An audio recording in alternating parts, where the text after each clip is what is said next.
right, next up, Marco, this is your first pick. Bob James, Nautilus. It's a Japanese pressing right here. And man, Dope. What an amazing record. Tell us about it.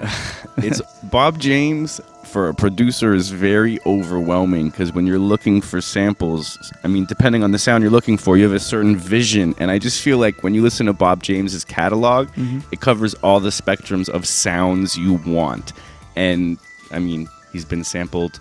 How many times I watched the episode you guys had with him? Oh yeah, but like 300 or 400. Like 300 or 400 that are listed on who sampled. Yeah, it's way more That's than more that. than that, though. Yeah. But basically, my journey into hip-hop, discovering it, but more importantly, discovering production, is hearing sounds like Primo and RZA and Q-Tip, what they were using, and going like, what is that? And then finally stumbling across the original samples. And then, you hear Nautilus taking you to the Mardi Gras. My dad gave me the BJ4 album on vinyl, and then discovering his whole catalog was it's just amazing, man. Like the transitions. And what's crazy about Bob James is that he'll have these evil intros that got turned into beats, and then it'll just go somewhere else completely crazy, and then back. Yeah. Like it'll get happy, it'll get sad, and I'm like, whoa, like how did you just have the hardest 4-bar loop, and then it goes to literally like wedding music. Right. Yeah, Exactly. Yeah, I hear you. I never noticed that. And this song has been sampled in so many different areas, like Daytona 500. Then the intro keys have been sampled by everybody. Right. J-Ru, Q-Tip, Primo. The drums, Large Pro, I'm pretty sure was on Illmatic. Anyways, Bob James is a legend. I got a chance to meet him at the Blue Note in New York, and he was like the coolest dude. And I was like, man, I told him, I said, take me to Mardi Gras.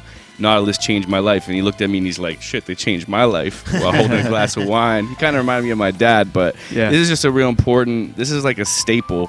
And another thing too is it's funny how a lot of these guys that shape the sounds of hip hop, like, they had no idea at this time they would be. Like these dudes that were just doing their thing, making jazz music. Yeah. And like literally are an important part of the musical side of the culture for us as producers.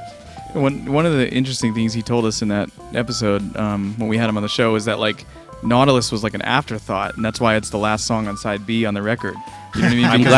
I'm glad you brought that up because, like I was telling Ace before, these are all album cuts that nobody paid attention to when they came out, and that's no shots. That he had his bigger his radio singles, and it's all these album cuts that literally people discovered them, and they turned into breaks and loops that we know on. Producers are always trying to find something on a record that nobody's gonna go to the last song. Side exactly. B. Right. I'm gonna find that joint nobody's looking for. Now, I mean, you've made a lot of classic beats. Like, I'm sure have you ever sampled Bob James? You don't have to shout out the song. No, but I'm sure you have. I'm sure I have. You have. It was probably that beginning part, just that little, just like that. Yeah, amazing. All right, Bob James, Nautilus. Again.